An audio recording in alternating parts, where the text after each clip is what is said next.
Welcome back, everybody. We are rocking in live with more North American PPL, our summer split, and we just witnessed Splyce so close to a set victory, but getting defeated by Renegades. And that gives me actually a little bit more hope for them coming into this one, because Renegades was looking like one of the top teams, especially towards the end of last split. The way things have been on the rise for them, they are a solid team. So losing to them, but taking it as far as they did is impressive. Coming up against SK, that's where things start to open up, I think, a lot more for Splyce. Yep, we just witnessed Splyce within the last set. Now they have a whole new opponent in SK, and SK has had some changes to them between last split and now. That's, I think, the interesting thing. They picked up Wardoom. And so he's going to be switching, I want to say, not a 180, I guess, but you'll see a lot of highlights of him on front lines. Not what he's going to be playing at all today. He's going to be on the supports. He's going to be healing. That's what we heard, yeah, that he's going to be playing support in these games. And really, anyone that's in the PPL, they can play anything. Yeah. It's just a matter of comfort of what fits best. And we've talked a lot about the fact that a lot of this comes down to personality and making sure they mesh. And Bitey mentioned it in his interview that he had with Pretty Hair, how that's a lot of what ends up actually influencing how a team does. And I remember him actually saying this, and I think this is actually really big, specifically with the Wardoom pickup, is that he is firm in that belief that, you can't really just test out a team for a split and know whether or not it's going to be successful. You need to have that building period where, okay, those 5 weeks, that's your building period. The next split, you have to perform, or else then you start looking at changes. And he even said, like, he feels kind of awkward when it's proposing those changes, because once you get to know these guys, I mean, they're your friends. You're playing with them every single day. And that's the hard thing. We even talk as casters sometimes. It's difficult making predictions stuff because you really end up liking the players that you're seeing. So when you're on the team with them and then you're a leader, and Bitey has just been known to be such a heavy leader on whatever team he's on, having a very strong influence over the decisions being made. Yeah. So that means he has to stand up and say those things. If something's not working in your roster, then you got to shout it out. And it's just one of those things. Now having Wardoom, probably not, I want to say, the most comfortable or the most natural pickup, but something that it seemed like they were working on and that they feel a lot more comfortable with now. It was one of those things, especially, again, in that interview, Bitey had said that he doesn't really like moving people around on roles, so their team is going to pretty much be consistent. Wardoom is the one who had to change coming into it, but it still kind of begs to question how they want to run this and how they might change up their drafting style to fit it. And I guess this means we won't see Wardoom in the G2 scarf anymore. Nope, SK's going to have to pick up their scarf game, aren't they? Yeah, they got to get it. That's the only logical step. He pulls off that look so well. It's freaking crazy. Well, let's take a look at where we're actually going for our best-of-5 set. Between SK and Splyce, first, it's going to be Fish Market. Are we sure that this is actually happening? Yeah, Brightmarsh and Frogal are banned away, too. I can understand that, but, I mean, Fish Market? Like, that's the actual pick. So that's impressive. I don't know if I've seen any of these teams opt to go to Fish Market in a long time, and definitely not for the first map. Starting off with a very niche pick that we usually do see kind of if you go to that 4th or 5th game, immediately deciding to ban away the Strix. And if Kinessa doesn't get banned, well, they actually take both off. I was going to say if they don't ban away Kinessa, then maybe that means they're looking to play it, but I guess not. This, to me, means two things. One is that SK did their homework, because if I had just seen that Splitstone Quarry map with Ricotta on Strix, I wouldn't want him to have either of those snipers. But it also, to me, means that they have something standing out. Like, we have a plan for this map, but we know the snipers are a problem. We don't want to pick them up, but we know that they would cause too much trouble if we don't have one. So just get rid of them, and let's go for the con. And SK, during the Las Vegas event that we had, was actually the first to bring Con to the professional level play table, and it was Bitey.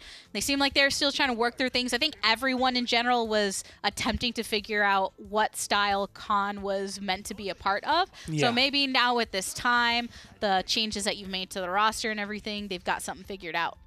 It definitely has kind of shifted. I think the way Na'Vi plays it is the standard that we're going to be seeing a lot more out of this con. It's one of those moments where if you play him really aggressive, he just doesn't get anywhere near as much done as you would like. He is definitely this kind of side off tank. He can do a lot of damage, but you don't want him to be the main focus of the damage for too long. Securing the Geno-Zin combination on the side of SK, as well as the Maldamba-Inara combination on the side of Splyce. Two very different strategies, but two that have proven to be quite effective over time. I'm kind of curious to see SK. I mean, the first time they ran a solo con did not, again, like you said, work out too well for them. And honestly, when you look at a lineup of Cassie, Sha, Lin, those two, once they go together, become kind of difficult to deal with, difficult to win against. You get a Leon, which I think is a little curious as a closer, but Moldamba and Nara, very solid lineup from Splyce. Maybe we'll get to see some Bitey Zin action, and I would really love to see that personally. I know he's got a love for that champion. But as far as these two lineups, who are you favoring? Honestly, I love the way SK has drafted it. It definitely feels kind of like the new take on things. But I think Splyce just have a much stronger 4 out of 5. Well, no point in waiting around, eh? So let's go ahead and hop into game number 1 of this best-of-5 set. Fish Markets, where we're going to do some business today. SK and Splyce, they've got a date with death. Game 1. Game 1. Meet me down by the docks. Meet me down by the docks at Game Fish 1. Market. Don't bring nobody. They brought 5 bodies, 10 bodies even. Yeah, so that was totally not the plan that they had. So That's this what is all happens. off They were kilter. supposed to then come alone. Come alone. Don't bring anybody. And they brought a whole crew of champions of the realm, the most notorious people in the realm. Wow. And so naturally it turned into a fight. And naturally, this is, now going to settle it all, right? The dock will be won by one of these teams. And with SK grabbing Wardoom, Genos, I think, is a great support for him to position on to start this off. Yeah, very interesting composition from SK Gaming, just given their history and trying to figure out, what these guys are going to be running going into the split. They have a lot of questions to answer. Wardoom had played 1 week of support with G2 in the spring split, but then went right back to frontline, has played frontline before then, leading up to that moment, and every single week afterwards. So how does he slide in? Granted, Genos is not a very hard character. Let's just be honest with ourselves. And I think Wardoom is a pretty smart player, and he'll do just fine. Well, look at that. I mean, 1,035 on those bombs. Boy, oh boy, that does not feel good. I missed the items for Invocal, but I think he is running Cauterize. No real reason to run Wrecker. And Cauterize on Bomb King, it's just so damning. You show up, and they have nothing they can do. You can't out-heal it. Right now, you can't out-DPS Ricotta on this Leon. He's been phenomenal today. Picks up the first blood. Bitey gets absolutely exploded there, almost 100 to 0'd. Shady Shade's looking for an angle. Not seeing anything he really likes. No. Wi-Fi's headed down to the objective because SK are already bleeding 99% to nothing. Dear gosh, this is definitely some bloody water at the docks, I would say. Not looking good for SK Gaming. They're not in the lead here. It's Splyce who dominate the first round and really show up big. Again, Ricotta having a nice performance on Leon, but more so, what was the plan and what went wrong? It was 90% before they even stepped on. There was no plan. That was the plan. Bitey died, really. I just feel like that's what's that. I hate seeing that against these Inara comps that just park Inara there. It's like you got to abuse that like it is a 4v5. You have a lot of mobility. Bomb King, Buck, and Zin.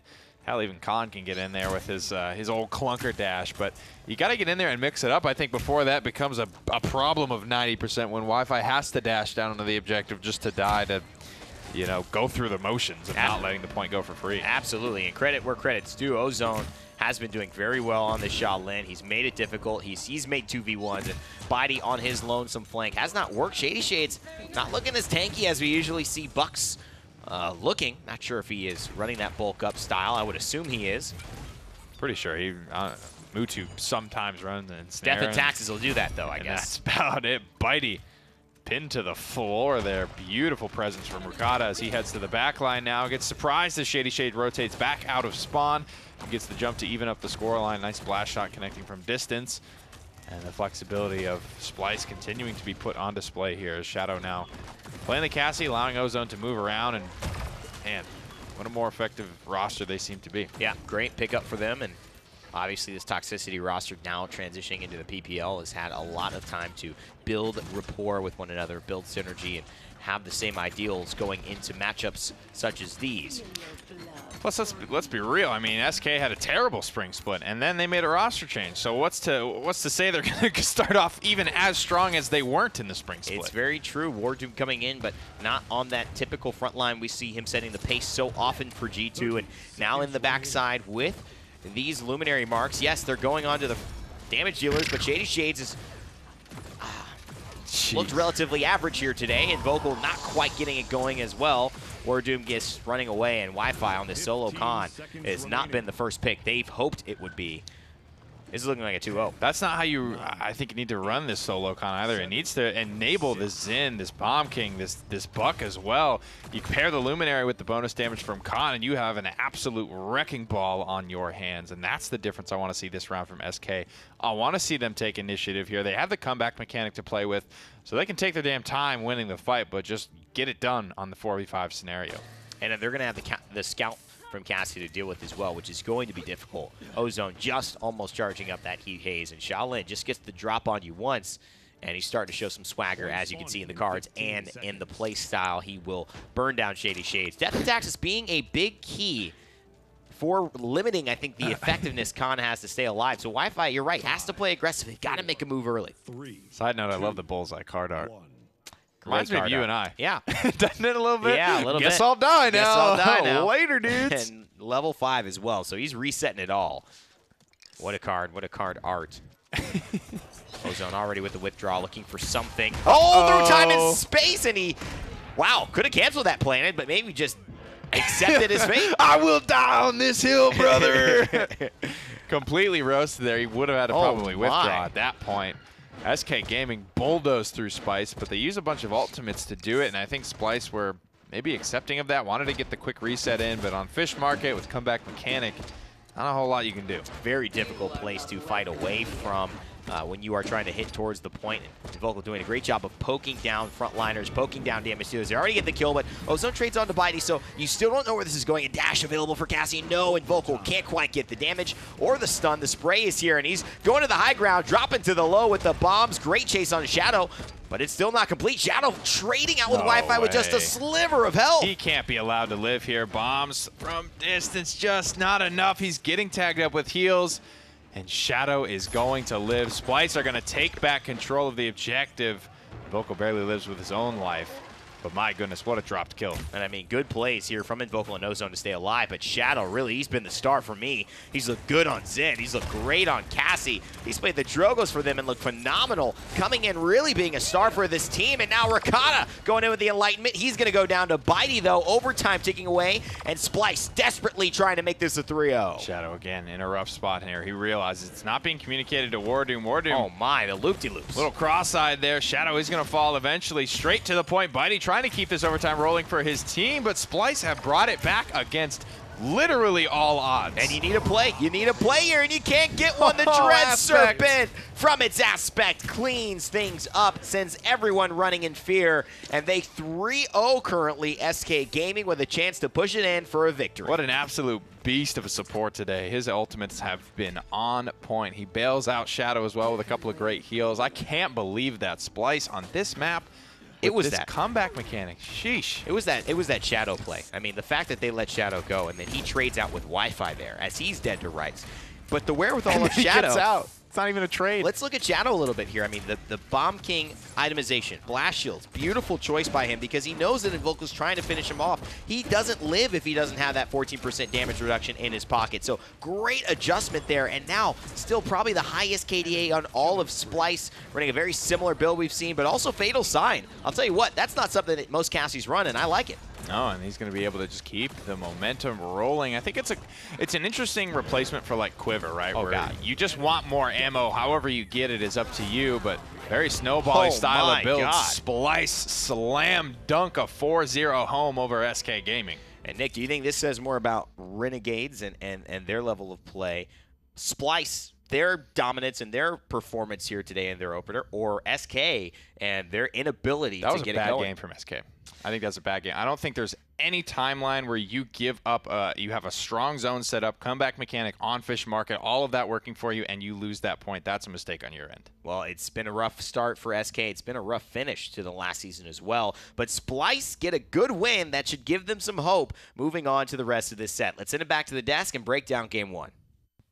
We've seen these moments from Splyce before, looking fairly strong, but SK a little shabby. It's a little weird to think that today, like, both sets have started off with a 4-0, and if this one takes the route that the last one took, then we are going to be in it for the long haul. But it's just impressive to see what Splyce has been able to pick up and the way that they've learned. Again, this is a team that, while they hadn't found success in that very first set, they definitely showcased exactly what they're about, and I think this is going to be the best split for them. Yeah, and Splyce, if you take a look at Ozone and how he was performing on that Shaolin, even in the end, had a heavy streak going for himself, landing where he needed to, positioning nicely, getting value out of his ultimates as well. And, you know, we'll even glance over the planted while you just stood in the through space and time. I don't know if his withdrawal was up. I feel like that one is very much a reaction-based thing. If you see that and you're a very comfortable I play Shaolin all the time player, that's a cancel planted, withdraw out of it, and you're going to be safe. For the most part, no one's going to be able to do that at the tip of the hat and just be able to go, okay, this is exactly the play we're going to make. Taking that shot, with the way the performance went, it was worth it. And you're looking at the way that the members of Splyce were looking calm and cool and collected and actually just kind of going forward with the aggression that they wanted, where on the side of SK, they had some moments where questionable decision-making seemed a bit rough, not all as a unit, and that's where they got punished. And that, I think, was the big thing. Like, you kind of, Evan asked Nick at the end of it, was it Splyce playing ridiculously well, or was it SK not playing up to par? And I kind of think it was a little bit of both. I think Splyce played that really well. Yeah, you don't want to take that away from them. But SK did not feel like, even the SK that we saw at Vegas, even the SK that had, trouble against Gangstars. And that's actually part of the reason I think they might still end up facing a lot of trouble against Splyce. Obviously, they have already, but coming into that, I mean, this is a team that regularly beat Gangstars. So coming into this, they definitely have, I want to say, just a little bit of a leg up, but there's always bounce back potential. Yeah, as we've seen in the past, a 4-0 in game one doesn't necessarily mean a victory for the set. So while Timbermill ended up, or not Timbermill, Fish Market rather, ended up going in the favor of Splyce, we're now heading off to Ascension Peak.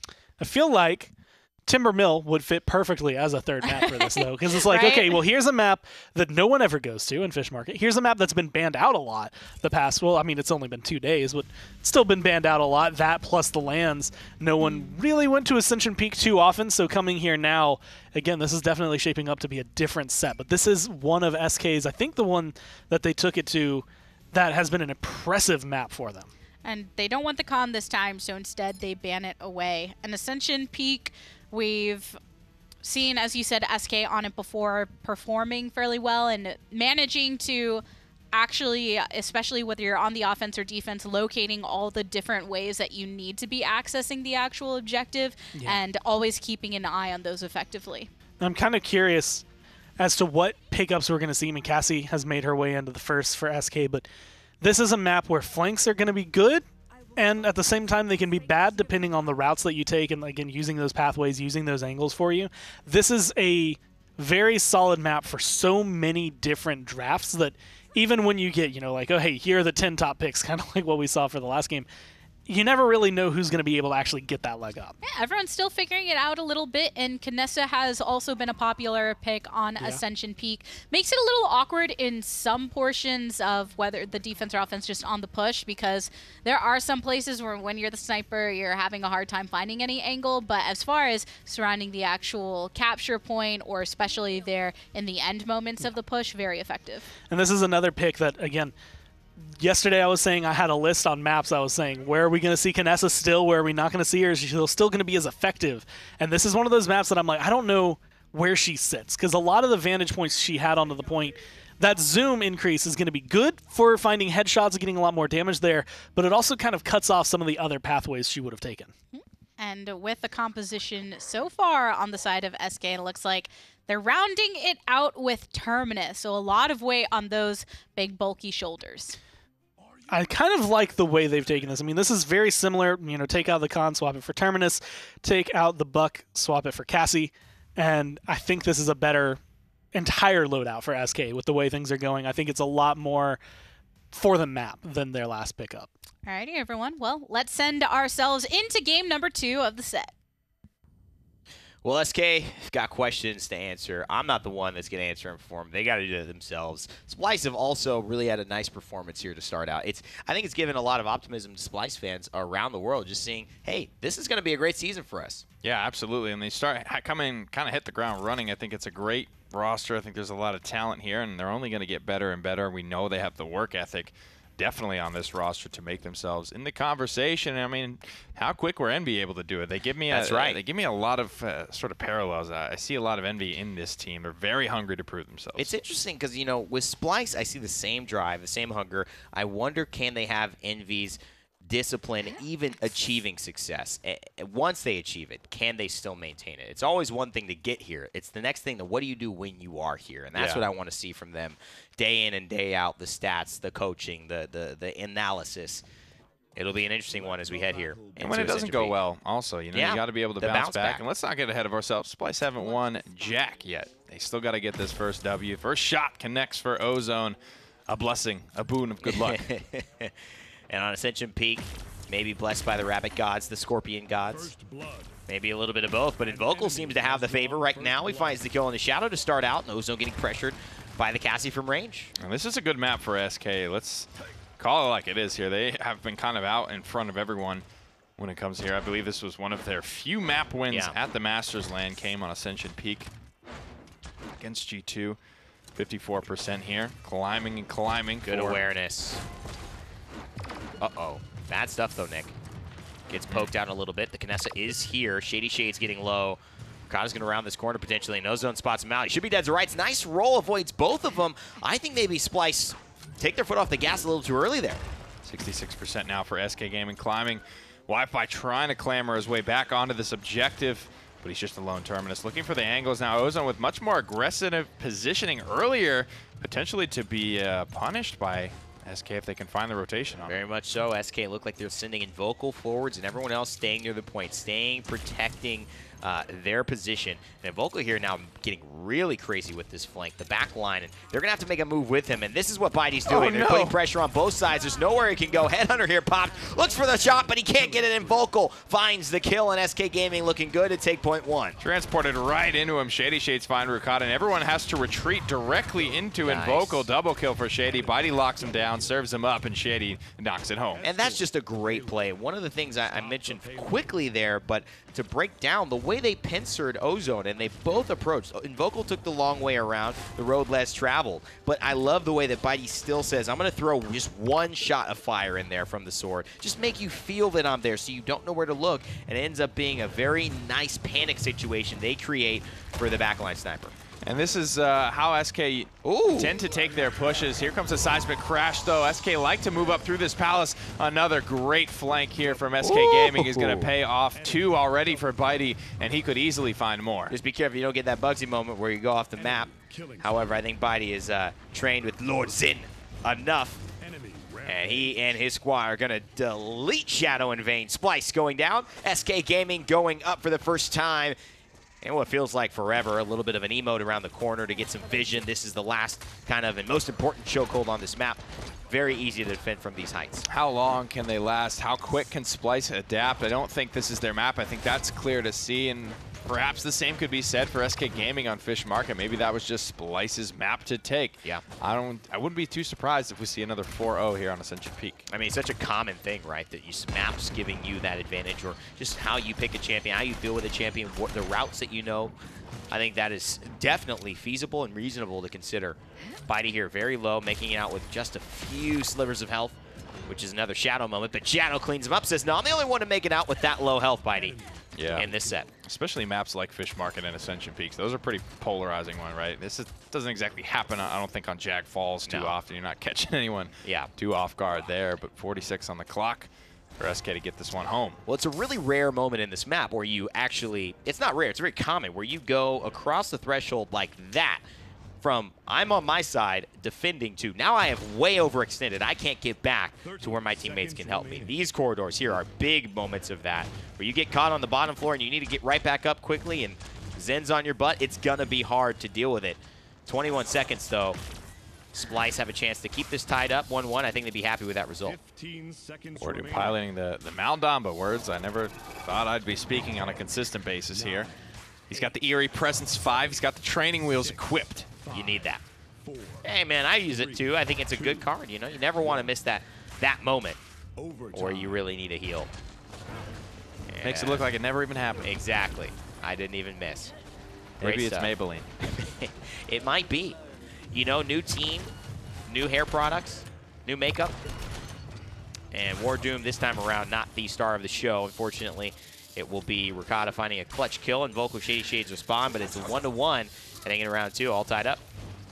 Gonna save ultimates there as well. 6-2, my goodness. Vocal, great round for him, but he had a lot of those flanks paying off for him. Interesting choice to send the Bomb King back there. Not a classified flanker, so to speak, but Paladins is simply your world. You get to define the terms by which you live by and which you fight by. And Fan the Flames, a big card for Zen, and at that 80% level is pretty much going to be enough to reset your billow when you actually get the kill, because it takes a few seconds to do so. Increasing the distance of Whirl by 40% is where Bidey's invested a little bit more heavily than a lot of other Zen players. If you go to his streams, if you watch him, or you see some of his videos or Twitter comments, a lot of Zen shows up. He is a big Zen main, a big presence on this champion. Goes as far as to cosplay his voice while he is playing him. And so you have to expect big things when he's on this champ. Now playing an angle here. Everyone's kind of looking at him, so Invocals has a chance to send a couple of uncontested bombs through these choke points. Only 15% on the objective. Everyone being very careful about how they make their moves. No one wanting to expose any weaknesses early on, and Vocal won't have an easy trip to the back line like he did in the previous round. King Bomb is ready, but you have to be aware of where the sniper is. Is this going to be something that Ozone has to deal with, or is he going to position away? It's been hard getting through to the Terminus, and Invocul finds him just like that. So already SK are in a great spot. Invocal's long-range bombs have been a big talking point. Here comes the peel, though, for Invocul. He's unable to make it out alive. Enlightenment was popped just in time. Wardoom's Dread Serpent only able to hit one in the back line there. Bidey will even the trade. A front line for a back line. And with these 3 DPS compositions, you have to say that's worth it for SK. It's a good play, right? I mean, there's nothing you can do about Leon pressing her ultimate there. It's just a great play. It gets countered by a button that counters pretty much everything in this game. So heads up. Wardoom definitely showing he has the stuff to pilot the Maldamba effectively. Rakata's one shot. Bidey knows it. He's looking for a great stun as well by Wardoom, but it's right after the recover, so he's going to get the damage reduction, but it doesn't matter. Zen swings away and finds the kill. There it is, and now he's already back to 40% on his ultimate, chugging away in the back line there. One small miss. Easily reconciled for Bidey and SK Gaming. 99% yet again on the objective. Almost catches him looking. SK Gaming take another payload. Shady cleans up Aspect on his exit stage right, and they'll be off once again on the offense. And this is a great little route that, you know, so many members of, we've seen now Bidey, now Invocul use on this map. It's a little precarious because of that. Because of that. I think he hit Anara in the foot, and she just curb stomped him into oblivion. Oh, man. Hidden move in Anara's kit. You know, that's one of those you want to avoid if at all possible. Even Terminus knows, so he's running away. The oblivion curb stomp. Terminus has felt that many times. As Wi-Fi does go down here. Unfortunate for Invocul. And as I said, precarious. So you got to be careful, but a lot of trust, a lot of knowing and knowledge about this map. They've played it a lot, and this is something that I think North America has taken a pride on knowing, especially as this is one of the newer maps. Usually they take a little while. Long distance shot there will be good from Shady Shades. The blast shot. No fall off over distance. Ooh. Simply an impulse. Distance away from the center of the explosion. Tough to push into this man right here behind the scope. He seems to not have slowed down at all. Big Kinessa player. Actually, the first time I ever saw Ozone, he was playing Kinessa. Yeah? Against me. Wow. That's the first time you saw him? It was tough. Probably saw him a lot from Spectator. And the last time. Oh, wow, dude. All right. I think I went probably 2-8 against him. All right. All right. He can bleed. He can bleed. He can bleed. All gods. Even gods can bleed. As we've seen. Tell Shady. Well, Kratos has showed me that. That has nothing to do with Shady Shades. Did you see Zeus's head get, you know, taken down? Spoilers, like, hey, dude. It can happen. Spoilers. But which one? That's a 19-year-old game. Come on, man. Can't be out here spoiling Can't be out here spoiling its 20th anniversary. A 20-year-old game. Can I spoil Zelda: The Ocarina of Time now as well? Is that a thing? Absolutely not. Okay. If one additional child can enjoy that game, I say let him. I agree. What about the NES Zelda? Can I spoil that? Sure. All right. I never played that one, and I never will. Oh, man. Well, that was the one that really started it off, as Splyce looked to kind of keep slowing down. That's been their theme. SK Gaming starting off strong here on the objective, but not really looking dominant. They're playing more of a patient style, and I think on Fish Market this worked, but they were not in the position of having the Terminus and fighting on the point. Now Splyce are the ones backing off, watching the point, trying to make a move, but it's just been very hard for both these teams to find that avenue to do so. SK, a lot of times, they like to march up through this palace here. They're doing completely the opposite this time around. They're marching through the tunnels. Wardoom's going to get picked off by that time and space. Rukata picks up Invocul as well, and this feels like it's falling apart for SK Gaming. I think you basically call this one here. Maybe try and get another ult out of Splyce if you can. Yeah. But they can't, and they won't. And they're really looking at Invocal. And, it's interesting to understand kind of the style that they're playing because they're saying, we want to sit on this point. We have the advantage here. And here's where that curb stomp happens. I'm not sure, Nick. I'm the not oblivion sure. curb stomp. Rarely caught on Really, camera. that might just be what he tells his friends. You fall down, you get a scratch in your face and say, yeah, fought 3 guys. He beat 2 of bullied them. me. He bullied. He was a bully. That's a throwback right there. It sure is. My goodness. And, Invocal, better luck next time. That's all I got to say. 4-2 start, 7-7 finish for the King after the first 2 rounds. Splyce. They're ruthless, man. Starting to figure it out. Starting to maybe make a couple of adjustments here. Healing charts about equalized. Ward him a little bit out in front. Wi-Fi's already got his Rejuvenate 3 online. That's definitely going to help that stat a little bit along. 2-2, and Invocal looking for more of the same. A lot of Havens here, and that's already a very early kind of fight going in. And the Enlightenment, wow, that's a hitbox for you. It's going to clean up Invocal even around the corner. Shadow knows that better than anybody. And he's got the Luminary mark that's going to give him some more heals, some more damage. Still 30% for SK Gaming, but this time they lose the Bomb King quickly, and now Wi-Fi's getting staggered out. He's got a choice here now. Wait, and then Reanimate knows he's going to go straight for it. They've got Bitey, and they want to collapse right away, but they've got to save Wi-Fi here. Bitey has the bills, so he's going to go into it immediately. Ricotta might chase, but Bitey's going to avoid it for now. Narrow miss timing there, 1 for 1 so far, 2 for 1. Shady Shade's making his way around the back line, but Ozone is good from the distance. He's going to find yet another headshot, poking Bitey extremely low. That's a big shot. Wardoom here being very careful. He knows they've got eyes for him. He's got to slither up the hallway, and he's made it out. Still, not a done deal, but Wi-Fi with that Reanimate didn't get much. He's going to go down here. He's got to mount back up and get to the point like every other person. And it's 81%, Nick. There may not be enough time. There it is. Wardoom meets a big one as well. 90% and climbing. Shady's trying to get there. Looks like he's going to start the overtime. Gets Void gripped up, but he does accomplish his suicide mission. That's huge, man. I mean, Splyce coming through and now taking the lead after going down 2 points in a row. It's been 10 minutes. They've been defending, and they bide their time, make a big play, and then they end up now having a chance to take game 2 here over SK with a push. Ricotta flirting with the idea of jumping over this ledge, but 10 seconds is a long cooldown to bear, especially when you don't know what truly awaits you on the other side. Invocal gets caught out in the corner, repositions by Ricotta. Puts some distance in between him and danger. Shady rolls away, but he's still under threat. It's a double time in space from its Aspect. It's Aspect with the big play, and that's 2 champions that you want off the board. Shady Shade's still alive, but Zen and Terminus are off. And that is just a result of the support adding some extra value there. SK Gaming haven't gotten it going. They've looked okay. They've gotten points, but now get dangerously close, Nick, to this game going the way of Splyce with Vayne leading the charge. A 2-0 start would be one hell of a storyline here for Splyce against SK. One of the oldest tried and true rosters here, facing some trouble here in the PPL. There's 3 kills for SK Gaming. Looks like they may have just stabilized for now. The wall's going to go up. Vayne's going to go down. Shady finds another couple kills. And SK, hold on for the time being. It's just so much time, and that's what worries me. They're 90%. How far do you hold? If Bitey messes this up a little bit here, he's in trouble. Ricotta getting very, very carefully pocketed by its Aspect, who has kept marks on him, kept marks on Ricotta.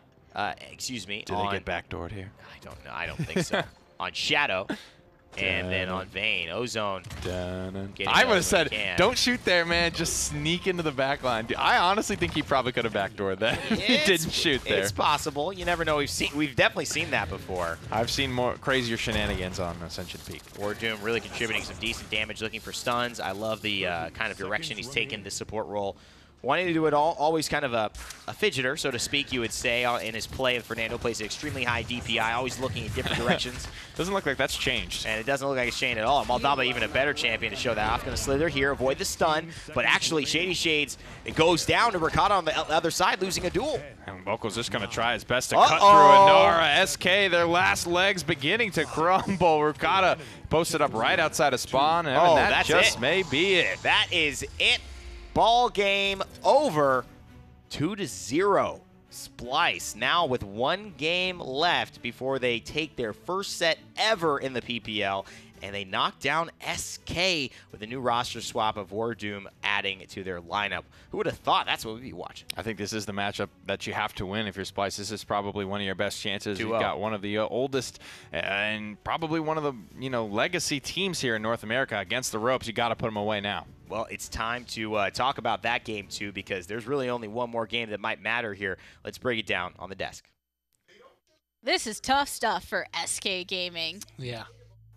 I mean, as they said, it's a veteran team that seems to be falling apart a little bit at the seams, facing off against Splyce, who we had a lot of doubts about going into today. I mean, I guess the best way to say it is, like, when you look at all of the members, you've seen every single person on that roster be successful in the past, and it just feels like it's gone downhill, not only in the last split, but coming into this one, they've had really close calls. In Vegas, they had a close call with Gangstars, and here, while I feel like they would come in, I want to say slightly favored, Splyce played that last round incredibly well. Because the defenses before was like, well, okay, it's a hard push. Everyone has acknowledged this is a hard push.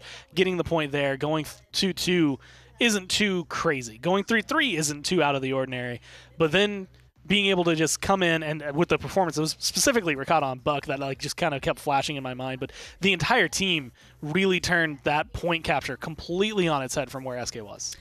The fact that all of those members have shown a certain level of flexibility. Shadow, we saw him previously on the Drogos even, and right now here on the Leon, where it was exceptional in the way that he was targeting everybody on that high ground, as well as Aspect. You just saw in the previous replay the double kill that he had off of the third time in space, and those moments of control. You get double kill here, double kill there, and it's, oh, I'm going to take a little break on my Aspect doing that. Why don't you do that over there, buddy? And Aspect actually it was one thing that was marked on, were his Astro Marks. They were pretty much always being applied, pocketed onto Ricotta, pocketed onto Shadow, making sure that the right people had the right damage buff every time they went into the engagement. And at the tail end of the game, that's everything they needed. They needed just that little bit of a push to give them that control. Well, we've had 2 funky maps so far, and by that, I mean the fact that usually we're fairly consistent with where we go for our locations, like Stone Keep being one of the ones we commonly see, and that's where map 3 is going to be. I'm kind of sad that it wasn't Timber Mill. Yeah. At the same time, I might be a little happy that it's not Timber Mill. I never really know how I feel about it until we're actually there. But Splyce, they're 1 game away, and I mean, maybe we'll see Timber Mill if it goes the distance, because with them, that seems to always be what happens. They've been 1 game away once today, and it didn't go their way. But this is probably the most comfortable spot to be in, is when you're up 2. But this kind of begs the question. I mean, the last time they were up 2 against someone else, it was up against Renegades again to end the last split, and then they lost 3 games in a row. Is this going to be the same kind of effect with a different roster, or are they going to be able to close it out? I mean, with the way they've been playing, this has been solid. Yeah, and on the opposite end, if you're SK, you just made a roster change, you're going into the set against a team that has yet to have a set win within the PPL. Granted, of course, different players and such, but still. And then you're down 2 games. Yuteo's okay, we're still making adjustments of our own and everything is fine. Or that's got to get in your head a little bit. Maybe we weren't anticipating just this level of play from the opposite end. But you also have to give it to Splyce. We talked about after game number 1, was it one team not doing well? Was it the other team doing very well? And I think Splyce has proved themselves as players. And I mean, that, again, just heat of the moment switches, on the fly adapting in-game, something that they were able to do for that last point that they captured, is exactly what you need to be successful. That is the key difference, I think, between a lot of the teams that we see. Again, since they were formerly Toxicity in the PGS, the difference between those top PGS teams and the PPL teams is that ability to say, look, this is what's going wrong in round 3. This is how we change it right now with the draft we have. These are the cards we're dealt, but we can still win. And Splyce rounding it out with Drogos, and we saw some of that incredible play earlier on in the day. They have the Xin Genos combination as well, but SK, I think they're going to some of the basics as things that they've proven themselves on in the past. Yeah, this is going to be interesting to see. Drogo's, I think, is a really big key. Leon, Xin are going to be consistent, but Drogo's kind of up in the air, literally, with the way things could go for him. It's a kind of hit or miss. As long as those rockets are connecting, it should be a solid performance. Cassie going to be trying to make sure that she can try and pluck the Dragon Lizard Man out of the sky. Let's get to it. This is game number 3. Let's find out if Splyce can close it. Well, it's been a brilliant performance by Splyce all day, I think. I would recommend people not only just looking at their team performance, but also noticing who stood out. To me, it was Shadow, who was, not the name I knew coming into this. We knew Ricotta from Splyce. We knew Ozone from battling in that PGS team. Shadow was a good player, but he's made his mark today, and I think a way that only is made with those guys who show up big when you need that, but you don't expect it from anyone. This could be it for Splyce. I think they've got themselves another good draft here. I think they've been largely focusing on what they feel they're comfortable with and what they're good at, rather than focusing on, these high-level, high-execution compositions right now. And I think that's started to work for them a little bit more. They tried it a couple times versus the Renegades. But, I mean, Shadow's looked great on the Drogo so far today. I think if Ozone does a good job keeping a cap on the healing that can come through to Wi-Fi, Shadow is going to be teed up to have himself one hell of a game. So this will be an interesting showcase because, War Doom on support has not done anything to change the problems that have persisted with SK Gaming. And War Doom has done well.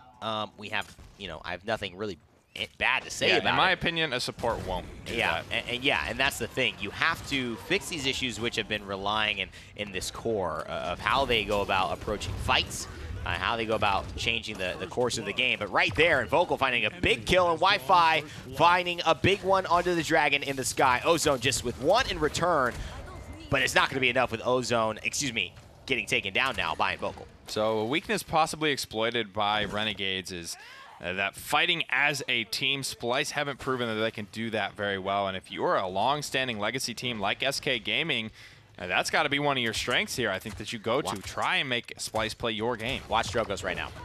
He didn't see him coming. They didn't see him coming. He went for the backside. He went up and over. And this is just, Shadow doing Drogo's things. And he gets two big plays, essentially 2 kills, though he doesn't get the last hit. This is going to be the third. And listen, Vocal turns it around. Bitey with a big play as well. He says, I got you, brother. I'm going to help you do your thing so we can keep doing ours. Vayne goes down on the point. Bitey, SK, and Vocal coming alive here in Game 3. Listen, a couple of shots there on the big stage. Shadow a little shook there. I think those were in hands that easily could have landed, and that was a fight that easily could have turned around for Splyce. But the wiggles near the well, and Vocal stays alive. And Bitey and Buck, a combination that definitely wiggles. It's very difficult to hit that champion in general in the air. It's also very difficult to hit Leon on the ground. She's just very wiggly. Something about their hitboxes, their movement speed. She's skinny. Yeah, they're very skinny, but also just kind of have this interesting pace about them that's different than some of the other champions. And Ricotta here, knowing also that they can apply some damage pressure. He's going to have to billow out. I'm not sure if he has enough to survive. He's going to go and just throw some damage and try and bide some time. And Enlightenment came out. Didn't find a home. Bitey takes down Ricotta. SK Gaming paving the warpath here. So far, so good. Haven't seen Bitey play Buck in a hot minute, but yeah, so far he's looking pretty well on that. And I think this is a good role for him to play.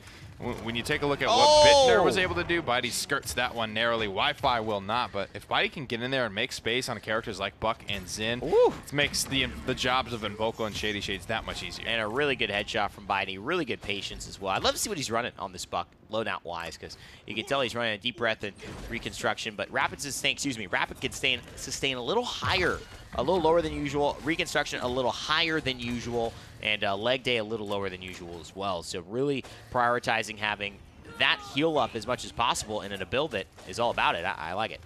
58 seconds left. Ultimates for SK Gaming. One already popped, but that's just for information. The scout from Cassie doesn't have any stealth to worry about countering out this time around, so Shady can use it at will. But it's about finding that long distance pick or using some vertical mobility, but SK just don't have much of that at all. It's going to be tough for them to get that entry frag. I like this here from Shadow. Play. He doesn't try to turn tail and run. He's going to go ahead and pick himself up another one. I mean, clearly a Drogos player, as you can see. He's called the Greedy for a reason. Yeah, and this is one that, when you have a guy who can do this for you, it's something not even SK really have naturally. And Vocal is not a natural blaster player.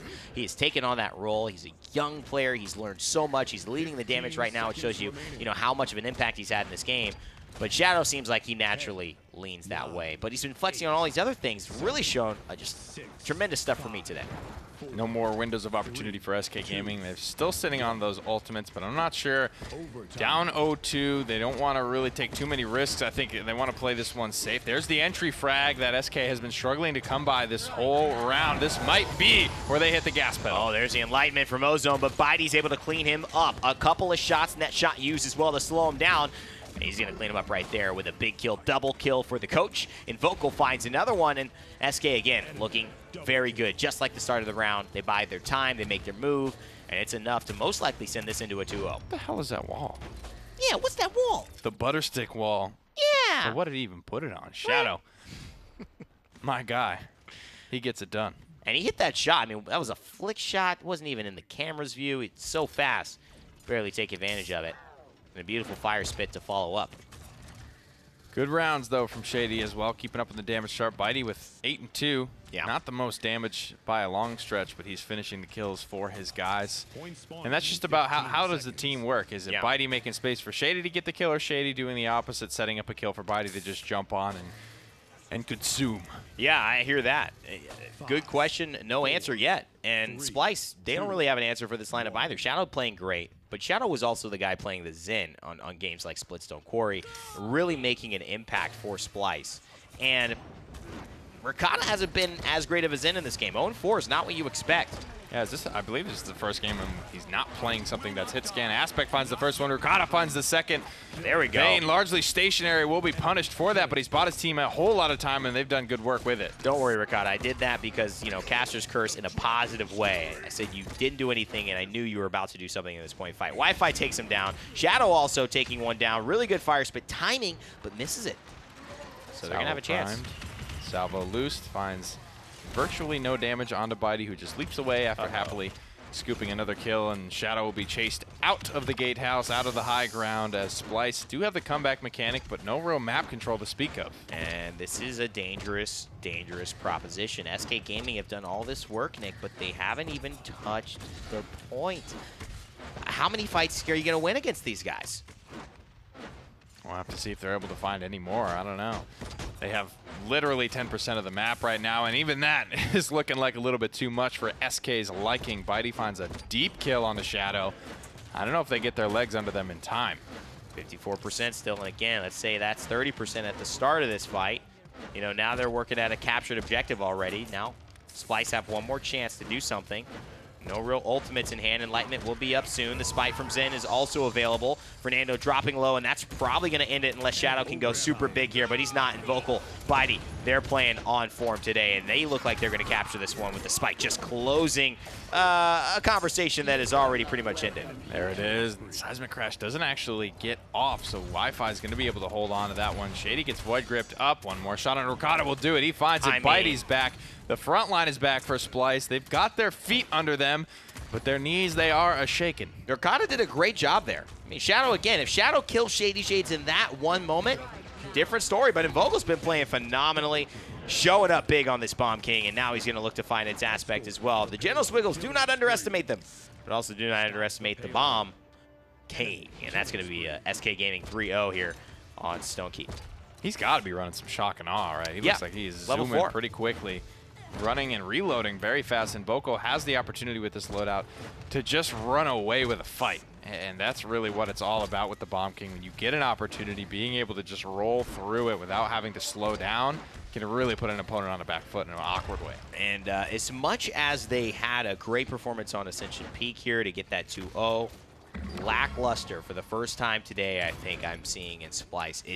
It's not looking like their lineup. They haven't really had a lot of control. A couple of moments, but SK have just been tried and true here, and we're starting to see some of that veteranship, some of that patience in their play style actually start to pay off. Maybe just not their map. They got pretty handled here by the Renegades as well. So perhaps something to work on, something to go to the drawing board for, like Fish Market. Didn't appear to be SK Gaming's map. Everyone's got their specialty. Here comes the Dragon Punch. Potential stabilizer here for Splyce. It's going to cost them an ultimate, but they will ultimately get what they came for. And that is important. Shady Shades on this Cassie is, you know, you can talk about comfort picks. That's about as comfortable as it gets for Mr. Shades. And Shadow firing some rockets away. He's going to thrust into the left side and try to control Cathedral space. as Wi-Fi back on his mount, and the Inara is going to take this little cubby room. And look at this, Wardoom with a Dread Serpent to start the fight off and just get some damage off the board. This allows Invocal to move, and if he finds this kill, but no, Shadow will do it. But he's going to open it up for Bitey, and that's SK now with a flanker in the back line, and Immortal already popped. Bitey is just finding so many kills. It's got to be the best Buck performance of the day for my money. He has snuck into the back line so many damn times, 15 and 5 on a character he barely plays. Wow. Great stuff, great flexibility. That's what happens when you've got the coach on your team. But also that's what happens when Invocal plays well. He had some game-changing moments against Shadow. He had some game-changing moments throughout the course of that game against Ricotta, and just the front lines as well, pressuring Vayne out, bursting him down in the beginning of that round. Yeah. So SK really looked much better. I wonder if they'll be able to keep this up. Yeah, they did a great job playing together. Bitey and Invocal, and Shady did a good job staying safe and just kind of contributing from a distance. It's a scary thing to give a team with experience, with the ability to win games, who knows what it's like to be life on the line, a little bit of a chance. So now SK, knowing that it's not over, Splyce going to have to close this one out soon. Otherwise, it'll be a game 5.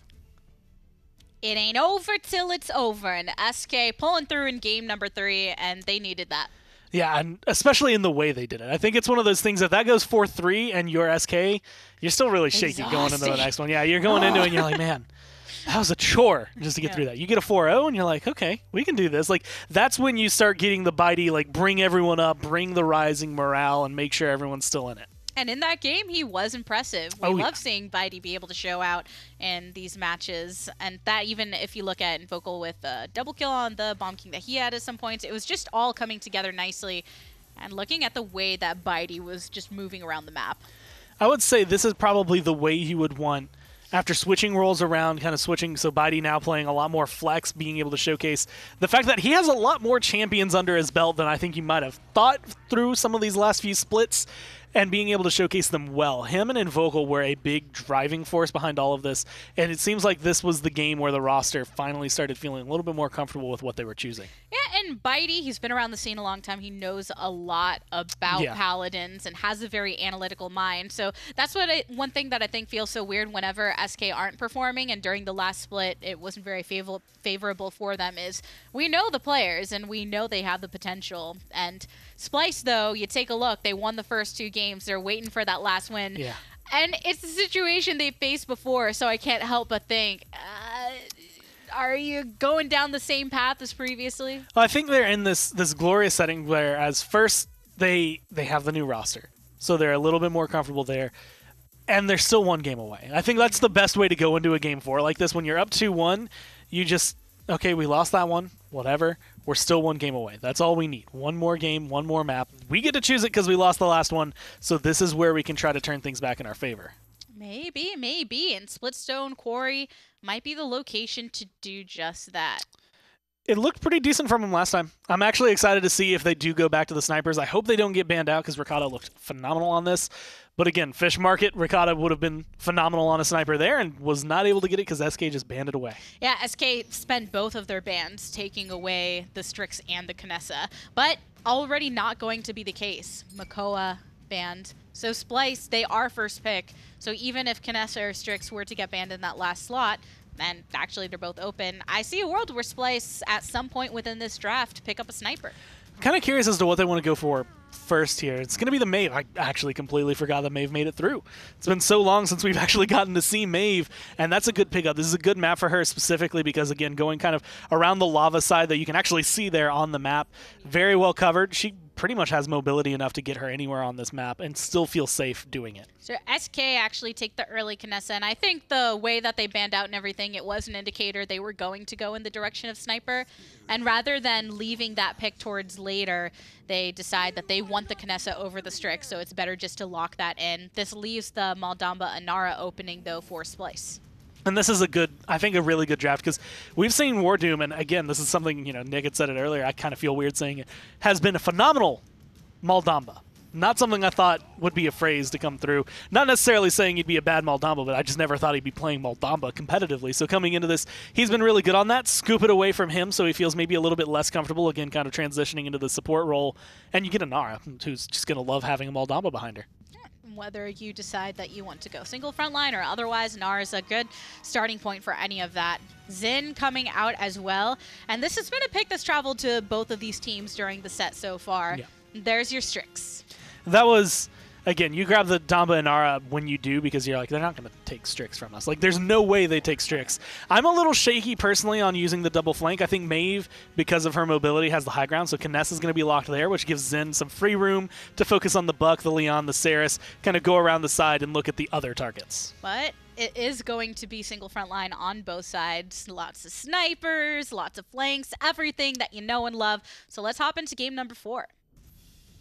You know, looking at this lineup, I find I'm a little worried about SK here. And it's not that I don't think they can do it. I think Splyce got everything they wanted. Yeah, I just think Splyce looked good, and I feel like the Terminus is such a tightrope to walk. You know what I mean? Just the solo front line. He's great, but I don't know. It's a tough one. It's up to Wi-Fi there. It's a lot of riding on the power siphon. Hero it really is insane on it. He was able to make some turnaround plays that didn't end up working out in the grand scheme of things, but the potential is definitely there. I think that's why it's so good when Hero does that too, because you don't expect that from Hero. You're not expecting that from your Terminus player to make those type of impact plays all the time so consistently. Roost, it is almost cock-a-doodle. The meta pusher loadout. Yeah, the meta pusher loadout, and Relentless as well. Grizzled is just a good card for Ricotta. Actually puts him in the 2300 range. He's really just trying to win this 1v1 with Invocal and have as much wiggle room to do that as possible through damage reduction and HP and information and movement speed. And, you know, really talking about making an impact, it's going to be this flare. He's going to know exactly where Bidy's coming from. Really smart and an effective way to avoid everyone and get straight up to the sniper.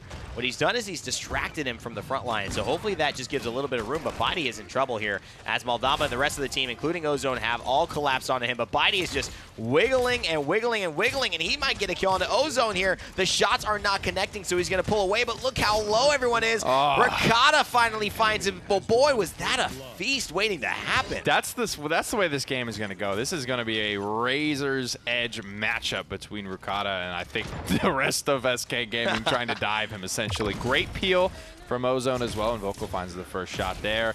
A little bit of pressure from Shadow coming out, but this really isn't an effective wheelhouse for him to fight from. And I mean, as much pressure as we saw Ricotta face, Invocal's under quite a bit as well. Mighty finding Ricotta now that he's dropped to the low ground, and that is definitely not where you want.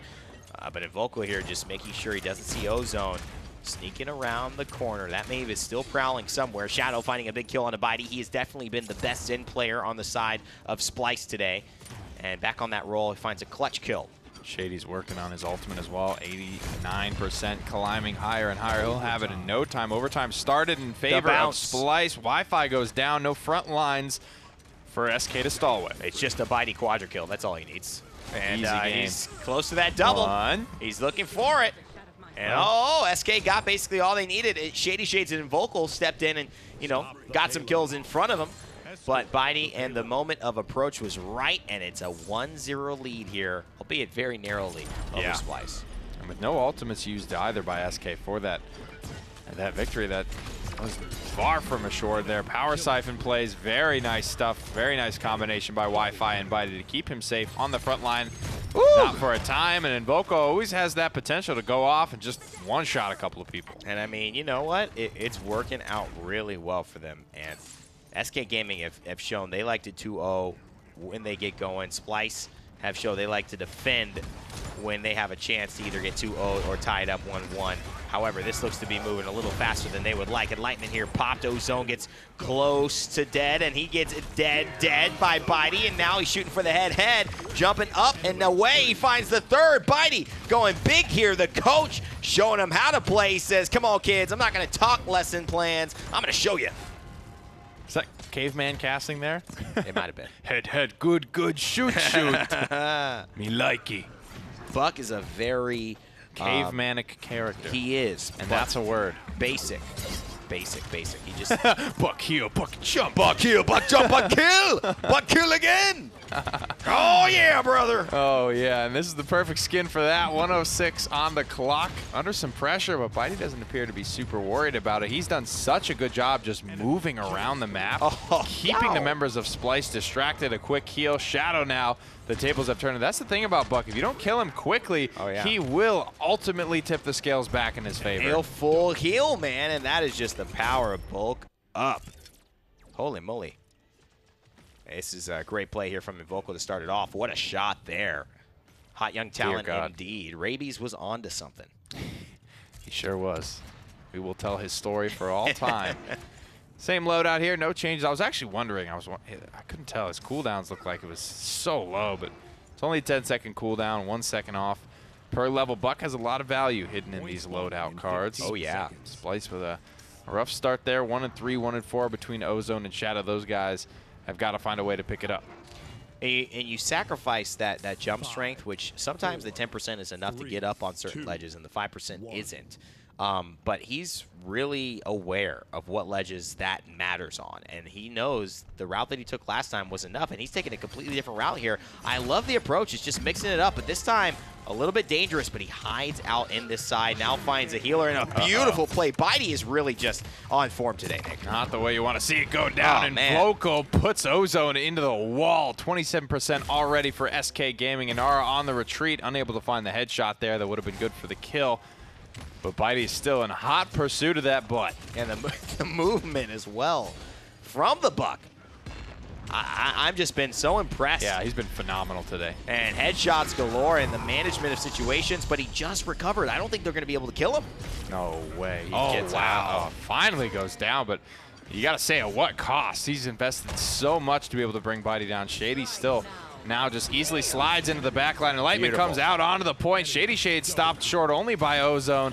And Splyce just trying to hang on. Thank goodness for comeback mechanic. They're going to need it. Yeah, and you know, thank goodness for how SK played. They knew they had to go big, right? And they did. They went very, very big in that round, and they got themselves 78% of a starting matchup where comeback mechanic was a thing. I think Wi-Fi is going to get... Oh, no! And he had to reanimate, had to use it right beforehand, so maybe that was the problem. But it is going to be a 2-1. Splyce keep themselves alive here. Lucky bounce. Dear God. But not a lucky shot. That was beautiful. Oh, man, unfortunate. Rough shake there for Big Bitey. And Terminus wasn't such a man of the theater, the cinematic dunking. If he could have just got to the point. I know. Man, what a different round this might be. There are going to be some adjustments to his, or this might have been the patch before. Some of the gravity of him falling, making it a little bit more consistent. Sometimes he falls faster. Sometimes he doesn't fall as fast. It really is a question mark here. I know that some of those things are getting worked on. Ooh. And Shadow finding a couple kills, but Invoco finding a couple as well. So he's going to slow the roll of Splyce. What's the plan here, Wardoom? Just the speed, the chase. I'm getting in there. And this is what I like. Wardoom's such an aggressive kind of player. Even on Saris, he's trying to find damage, trying to find kills. He's here to change the support game. And if we look at the damage, I'm curious where he is actually right now, because it's always just an interesting conversation of, you know, where supports end up damage-wise. Saris is one of those that can go at 0, you know, and he's at 3,000. Pacifist approach. But where's his healing, just to kind of compare those two, because that is really also a testament to what your healer's providing. He's done a good job healing Bitey as well with rapid sustain. Wow. It's going to be very significant healing from a distance as Bitey just continues to have his way with the Splyce backline, going wherever he wants, whenever he wants, and only dying when it's an ultimate or two invested. Where's Bitey? That's the game all of Splyce are playing. It's a party game that is a party for the Buck and a challenge for you. It's like an escape room, kind of. But unfortunately, sometimes there is not an answer. There is not an easy conclusion. There are no hints given. 30 seconds remaining. And you got to find out on your own. This time they do track him down, send him back to base. 26 seconds left for Splyce to push and tie this thing up. Got some big ultimates to work with as well if they want to roll in deep for it. Terminus, he's the big one that you want to get charged before this defense ends here for SK Gaming. He's only at 60% right now. They're definitely going to need this. Definitely will gives you so much space, so many more options to be able to work with when you can sacrifice Terminus's life. Saris might be able to focus on just literally healing someone else and letting Terminus just stay alive as long as he can. Bitey's dead. Splyce That is one hell of a way to start this fight. Yeah, that's what they wanted, and Ozone gets it as well. It's going to be tough. Now Wi-Fi is going to be a lot more susceptible to these pounces. No one can clash and jump in onto the name, especially that 1200 shot. It's going to put Invokal out of business for now. Shady Shade's trying to cover, hits a presence, puts Ricotta back out. Wardoom's going to heal them up, so now pretty much all even. Who commits ultimates? Do you commit ultimates? That's the question they need to answer. He eats a big shot there, but he's being healed up. Shady's falling here. If this flare is good, and it is, it's going to be about 1,000 damage. Forces out the recover. Blind as a bat. Bitey has no trouble finding those last 2 shots, and he might be the thorn in Splyce's side. That just tips the scales a little too far. That was a big recovery, and he misses. He can't hit it. Shady Shade's big clutch shot there, but he slides away. The contest doesn't happen. There are 3 members alive and Yikes. well, and he slides for the damage, but gives up the point. Big oof. He had teammates close as well. Yeah. It's not his job entirely, but my goodness. And just a little note, we're finding stat-wise, our stat man in the back telling us that Wardoom hasn't died in 2 games. Agent but 009. That doesn't surprise me at all. The legacy lives on. Wardoom just doesn't die in Paladins. That's kind of his thing. It was a really impressive reputation to have as frontliner. It's a little bit less so for me as a support. But now that he has it as a frontliner and a support, I think it's just less about the class he's playing, more just about him. He's a scaredy cat. He's a scaredy cat. He won't take any risks. He Top won't healing shadow by travel about into 30,000. 5. Shadow travel, convergence into the back line, flank onto Ricotta. That's what I want. Change the game, Wardoom. Change the game, Don't fall Wardoom. in line. The Saris meta, come on. Veil, Dark Whisperer meta. Level 5, both of them. I love it. 48% counting. Zen doing a couple of bows there in the backside. A couple of headshots missed by Invokal. Damage found, but the Earthen Guard is active. Slays Ozone. That's a big start to this fight.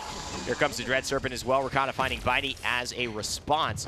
And Invokal's still up on top. They've got to get rid of the sniper. Flanker for flanker here. The fight basically equalized. Wi-Fi just barely around the corner. He gets juiced right back up to full HP. Shadow falls as well. Invokal now has no pressure on him and can free fire into this fight. 99% for Splyce before an R even has to back off. This is a big deal. Ozone is now back and well, and Vayne has not been taken down. And Bitey and the rest of the team are content to sit here. They want to zone out. They want to poke. They know they've got to touch the point. It's their 6th man, right? So they've got to stay in a position to where they can see them and see the objective. Wi-Fi still there. Bitey cannot die here, though. That's the problem.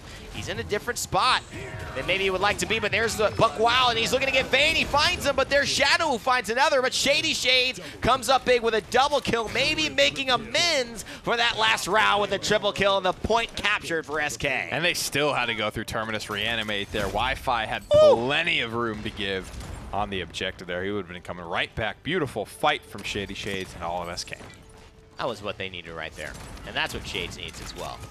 Just a little bit of confidence boost, you know, maybe takes that one on his shoulder, says, guys, I messed up there, just a habit. You know, that's a Leon thing. You slide to get that final hit, but sometimes the slide doesn't work out the way you want. Yeah, and with so many teammates nearby, you have to... You're wondering miscommunication maybe. Or just lack thereof. Yeah. He's not, I don't think I'm expecting Shady Shades to be like, I'm sliding off point, sliding off point. Well, I think maybe it might have been Wardoom or somebody thinking, guys, touch point, I can't stay for long. I gotta slide. Wardoom's like, I'm on it, I'm there. But maybe not quite there. I'm a peacock, you gotta let me slide. And Wi-Fi showing some jumping skills. Nice 40, 50-inch lead there. Wardoom's rubbing off on him. And Bitey continuing to be impressive. Minute and 20 seconds left for SK to push, and they are poised to tie this thing up for Game 5 if they do convert here. More great map control. Bitey loses track of Ricotta for a second. The flare connects, and help arrives very quickly. Quick response time from the paramedics. That flare is really not doing much, though. And, you know, those big chunks of damage reduction champions like Maeve and Inara and Buchan have, and these loadouts or these abilities, it really hurts what you expect to do. 800 damage, usually a very big threat, but when it's more like 400 damage, not so much, especially when you're also healing 1,600 and gaining 300 health that you didn't have before. Falling back, even though Stealth here. Bitey moving in for the kill. Gets flashbang. Gets tagged up by the Talon rifle. Still healed Every through it. shot He from healed the through it pistol all. is good, but Bitey, thick-skinned, will survive. There is no other way to outplay him there unless you headshot every one of those crack shot pistol shots. If you do that, you might kill him. Highest DPS weapon in the game, essentially, in Paladins, but my goodness gracious, he hits the flare, he hits the shot, he hits the 150 damage, and the blind on the flashbang, and Bitey still recovers through it all. That's bulk up, ladies and gentlemen. Bulk up, by the way. There's no better example than that moment right there. It's a nice shot on a Shady Shades as he tries to slide in. Wardoom's going to eat one as well. Flare goes up over the top. Wi-Fi's already dead on the objective, and this payload is pretty far away. I'm not sure if this is the time to invest your hard-earned Terminus ultimate and Vocal deep in the enemy backline. Unless he pulls off a miracle, this overtime is not looking long. I mean, there's something here. There's some potential here. Schwiffle's back. They tried. Just kidding. They did a great job, but again, right off the point. There's 4 members around. Nobody's on it. And that's the, just the conversation you need to have. That barely clips it away. Shady Shades has been known for Leon. On this map in particular, running the Imminence Legendary, but I'm pretty sure he switched to Death and Taxes for the sake of the squad. And 110,000 damage on a Leon. Boy, oh boy, that's what you want. I'd be curious, because I'm pretty sure. Let's look at Leon's loadout. I think he's running his Eminence loadout. I run Heraldry even when I play not Imminence, which I think it's a great card. It's just so much value. Yeah, definitely. If you can hit him, and he has been. And now I need to run Manifest Destiny, because that was fun. I loved that from ClickU. Lamborghini Leon. That was not it. What the? He was emoting, and he got off his mount that you don't mount up when you emote at the start of a round, so make sure not to do that in the base, otherwise you That really slowed down SK. I wonder if that is actually going to hurt them. What the hell is Invocal doing? SK, weird stuff happening from them right now. Absolutely. I think that might have been a panic moment, right? They might have just had the call. And we got to wait for Shady, wait for Shady. Wait, go. Guys, I'm not mounted. Wait. I don't know. I could see that happening very, very easily, and Splyce take good advantage of it, man. Nick, this is just 1 point to go. Splyce in a great spot here. They can win the set. Splyce, 48% looking for their franchise first of the PPL. There's ultimates online for them. SK popped a very panicked Convergence, but they still have Terminus ult. They still have plenty of options, plenty of resources to use and burn to stall this one out. Oh, big headshot there. Another big headshot. That's exactly what they needed in Vocal, showing up big. But how big will it be? Will it be enough for SK to come back? Shadow with a big kill. Shady Shades hasn't clipped him with enough damage to send him back to base, although a great play. The Enlightenment is off the mark, and he just may go down as a result for it. There it is. Shadow bursts him down. Terminus Reanimate still available, still on the objective. Oh, no. Splyce are going to be hard-pressed to move him, but Inara's back. She's going to stop the bleeding, and here comes the stun up over the top. Wi-Fi looking a little cross-eyed on the objective. You do not want to get down there. This is not where you want to be. He's got a lot of damage on the table, but it's 99%. He missed You've the got wall. to reanimate. He's got to go here. Will it be enough time? Overtime is ticking, but the wall still blocks the damage. Overtime has to be made. A play should come through from SK, and it has. Bitey and Shady Shade show up big with a couple of kills of their own. Rukata starts to answer back. SK Gaming steal it away. Oh my goodness. Wow. I didn't see that one coming. I mean, I saw him on the point. It looked like he was there. Wow. Seen that many times. That was quite a finish for SK Gaming. You really thought Splyce had it there, and then you really thought, well, Splyce had it there, and then you really thought, whoa, I can't believe SK won. They held it together just barely long enough. The Terminus ultimate, holding on to it. Talk about, you got to hold this for 2-3 rounds for that perfect moment. And I think Wi-Fi found it. Yeah, he didn't find the damage, but he stayed alive. It was meaningful. It zoned them away, and that was enough. He's just standing. Guys, we won. Thanks. All right, well, let's send it back to the desk. Great showcase from SK to tie it up. Send it to another Game 5. Tight 4-3 finish, but SK continuing off of that same strength. It looks like a team. I mean, both of these have been going back and forth. I want to say kind of like Titans punching each other, but SK, especially during that last engagement, and a lot of moments during that, just looked like a team that has rallied behind themselves. And the fact that Wardoom has not died since they made that turnaround and started winning is pretty impressive. I mean, you look at the fact that, I mean, several games where it's like, okay, well, your healer only has 2 deaths. That means they're living forever. That means they're having a lot of healing impact. It causes a lot of trouble. And then you say, okay, well, not only no deaths for this game, no deaths in the last 2 games at all, even for that one being a 4-3, you have to change that if you're Splyce. And it helps to have a support like that when you're someone like Shady Shades on the lane who he really enjoys a lot. And getting things like triple kills and having that heavy impact that SK really needed to keep themselves in this fight. Such a big turnaround. And I think that's one of the moments, I feel like Leon is in this area where it's not, you know, she's not going to be your first pick. She's not the first person you're going to. But if you have someone who can make her look that good, you pick up a Leon. You make sure you have that. And it's definitely a big pickup if you don't get the Cassie. And that's why she goes usually in the middle of a draft or towards the end, because there are also some players that definitely favor her more than others as far as her play style and everything. And I know Shady Shades does enjoy playing this champion, so when they can bring it out in a composition and it works, then it's really working. And I also have to give shout-outs, I think, throughout that game was Invocal. Just the way he was playing, again, glimpses of just fantastic play, where it just comes through and it's just like, if you could just do that every single time, like, you would be the best player in the world. It's hard to be that consistent, honestly, and that's part of the reason why it's like, you got to have your ups and downs. You got to die occasionally. But with the way he was playing, it was very impressive on that Kinessa.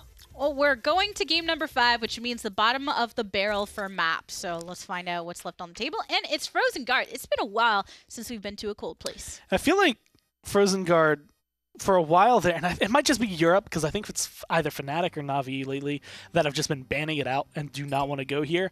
But it's, again, in that area, kind of where I would throw Fresh Market, where it's just like, if we have to, we'll go there. A lot of teams like this one, but there's a lot of back and forth and a lot of different strategies, again, that make this map either shine or just fall off for you. And it's another one of those maps where if you are on the defense and you're in that last choke possible on the push, then you can take advantage of some of that high ground potential and such. But SK decide to ban away Kinessa, which does leave one sniper open if someone wants to pick it up.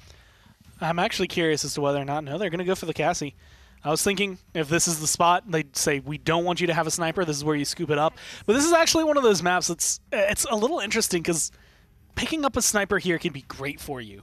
But at the same time, it can be very detrimental because you know where the sniper is going to stand. You know exactly the strategy, which side of the map they're going to, where their vision's going to be. So you can play around it.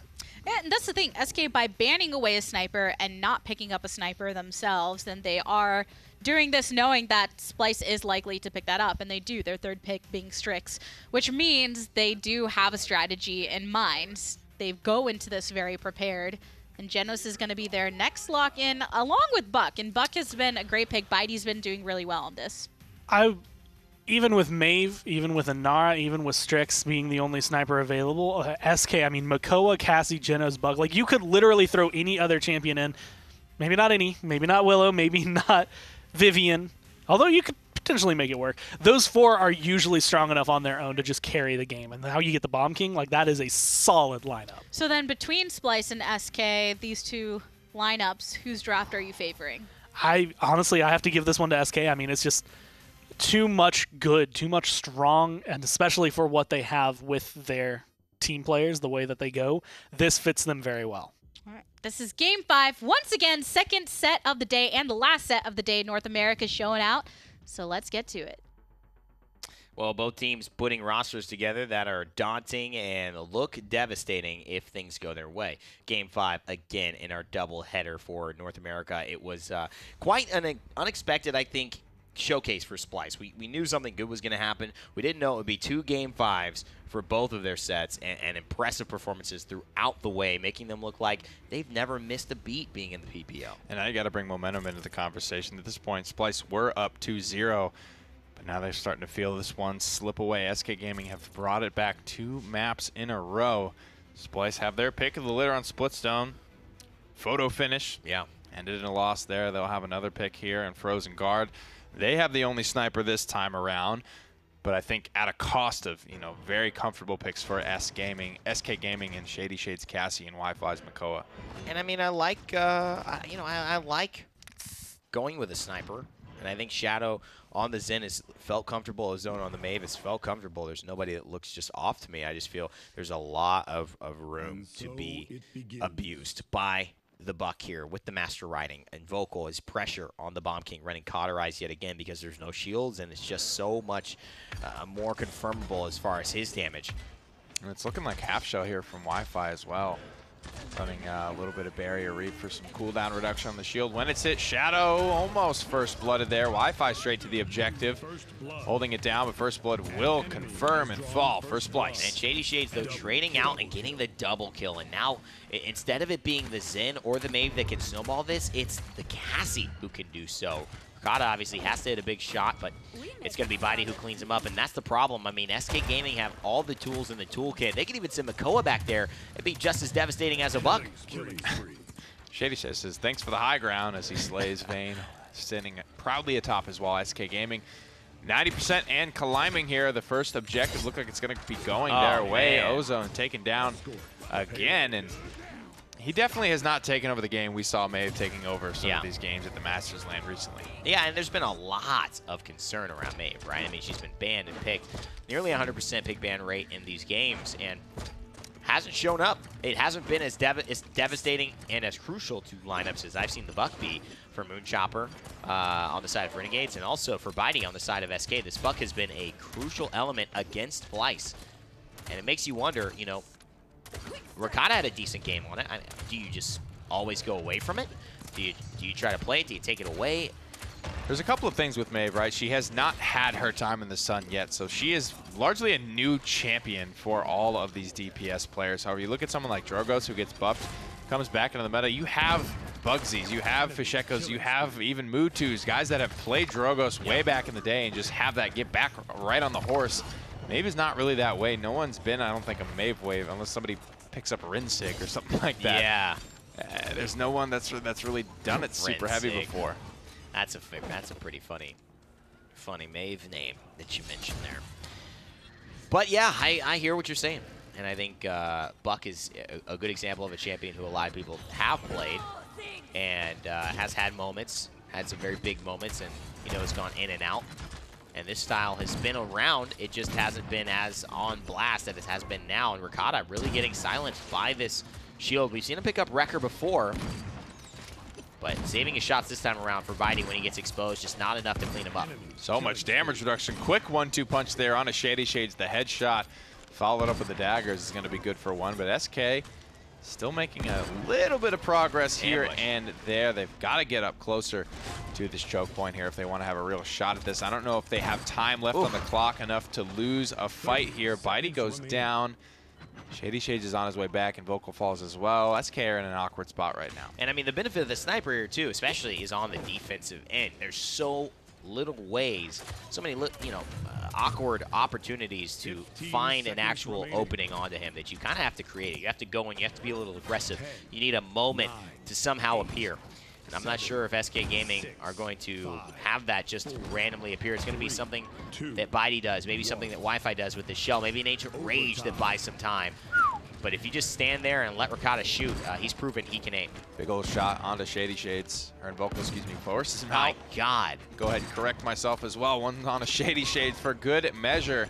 And it has to be Shadow or somebody getting in there to move on these kills, clean them up. Ozone, this is literally one, like, pounce in, reset it, pounce, and then just prowl your way out. Like, it's such a quick, easy kill for you. Yeah. You have to be able to follow up on these early shots and damage that Rakata is able to find. I think we're seeing him make an adjustment, though, because he did die early on to Bidey. He died early on in this round. He found himself in an unfortunate spot. I think he got stunned there by the Grumpy Bomb, but from a overall standpoint, I feel like he eased up. He backed up a little bit, said, I need to stay alive. I need to be a threat for my team on the field rather than committing and dying. And his KDA has improved since then. 9-2 with eliminations and kills combined. Cauterize 2 already on the board for him. And no Wrecker, notably, against the half-shell Makoa. Yeah. But half-shell Makoa wants you to kill his shield, because then that's how you leverage Barrier Reef. If not, it's a 16-second cooldown, and it can be rough to wait it out. But hopefully you've got enough targets to shoot at, and that's just what half shell is. It's a tough decision that has to be made, kind of instance by instance. Well, proving valuable here. That shield will stay alive and keep them in a great spot. It was really hard to follow up, and actually, after that follow-up, Splyce looked like they maybe have to get a little bit more defensive than they wanted, but Vayne and Ozone clean up a couple of kills onto the flankers there. Bitey in the back line gets beat in that 1v1, and Ozone has turned his game around. 10 streak for him. Midnight canceled out here by the Scout. You'll be able to kind of bootleg your way to some vision. You'll be able to see the champions, but not the map around you. Wi-Fi gets the turnaround kill onto Shadow and Splyce. They win a fight, but they fall apart during the cleanup. There's a nice little kill onto Bitey. I don't think even he saw that much damage coming. And just great awareness from Shady Shade. She just hits the blast shot, make sure she has the anti-heal. Pokes her a little bit. Ricotta finds a great shot onto Invocal to send the Bomb King back to base. 78% for Splyce now. Here's the Ancient Rage. Wi-Fi just swinging his anchor for nobody. And they say, all right, you do that, but we'll be over here, buddy.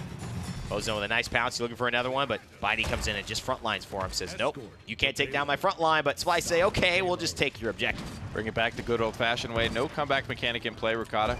To hit one of these shots here, not finding the connections. Bitey gets one Invocal. And the rest of SK will shut down this initial aggression off of the payload capture here. Not a lot of ultimates to work with. Splyce I have a tough time kick-starting this push once again, and Vocal's way out in front. He's feeling himself at this point. He really is. Getting a lot of kills going. He's spraying mid-fight with a Zen and a Maeve staring at him. That is feeling yourself if I've ever seen it. Luminary Makoa is nothing to be trifled with as well. 740 nearby is the number. Quite a lot for this, and he's got a great weapon that's going to contribute a lot. And you got to say Wi-Fi, not a lot out of that Ancient Rage except survival. Finding kills on that usually is pretty standard. So maybe not as much out of the Turtle as they wanted. Yeah, it's a different style for sure. A little bit more defensive here. He's not necessarily the win condition. He's just going to go for as many hooks as possible. Nothing like Rampage or anything like that in the loadout as well, which really makes that Ancient Rage super impactful. Yeah, I mean, look, you have Shadow with the Spite, you have a Dread Serpent, you have Stun, you have Seismic Crash. So many things that can actually CC him now that he's not running Leviathan. It's a risk, man. Shady Shades gets one there, 108. SK running the table right now on Splyce. Not safe on their side of the map, in their spawn.